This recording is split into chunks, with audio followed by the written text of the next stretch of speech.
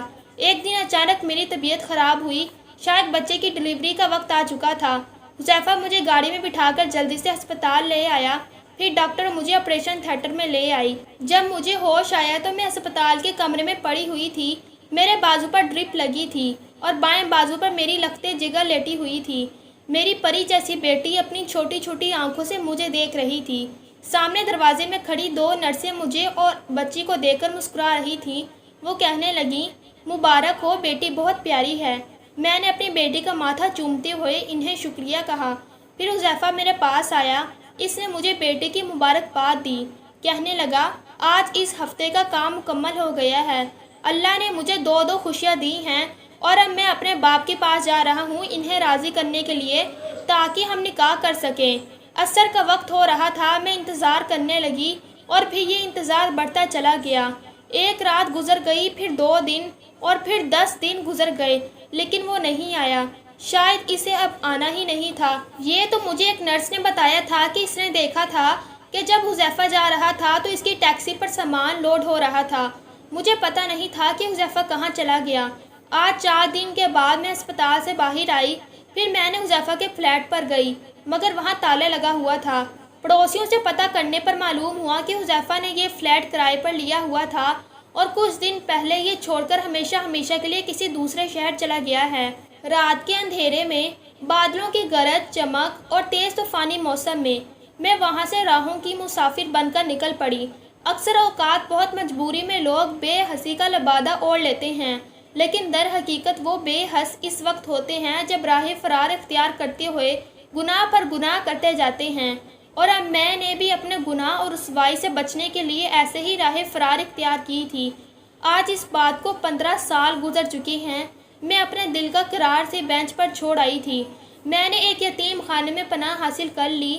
15 سال سے میں اس یتیم خانے میں بلا معاوضہ اپنی خدمات سر انجام دے رہی ہوں۔ جب کوئی چھوٹا معصوم بچہ اس جگہ خالی جھولے میں آتا ہے تو اس کو سینے سے لگا کر میری ممتا کو سکون ملتا ہے۔ تمام کہانی سننے والے یہ دعا کریں کہ میری ممتا کو سکون آ جائے، دعا کریں کہ میرے بے چین دل کو قرار آ جائے۔ گناہوں کا کفارہ ادا کرنے کے لیے میرے پاس اس سے بہتر کوئی راستہ نہیں تھا۔ دوستوں، یہ تھی ادیبہ کی تلخ اور سبق آموز داستان۔ اس کہانی سے ہمیں یہ سبق ملتا ہے کہ جذبات میں آ کر اٹھایا گیا ایک غلط قدم پوری زندگی کا ناسور بن جاتا ہے۔ ہوس کے پجاری اور حذیفہ جیسے فریب کار مرد اپنی خوشی کی خاطر کسی کی زندگی اور عزت تباہ کرنے میں ایک لمحہ نہیں لگاتے۔ اپنے والدین کی عزت اور اپنے کردار کی حفاظت کیجیے تاکہ کسی ادیبہ کی طرح پوری زندگی پچھتاوے کی آگ میں نہ جلنا پڑے۔ اگر آپ کو یہ ویڈیو اور کہانی اچھی لگی ہو تو ویڈیو کو لائک کریں اور ہمارے چینل کو سبسکرائب ضرور کیجیے۔ کمنٹ سیکشن میں اپنی قیمتی رائے کا اظہار ضرور کریں۔ اپنا بہت سارا خیال رکھیے گا۔ ملتے ہیں اگلی ایک اور بہترین کہانی کے ساتھ۔ تب تک کے لیے اللہ حافظ۔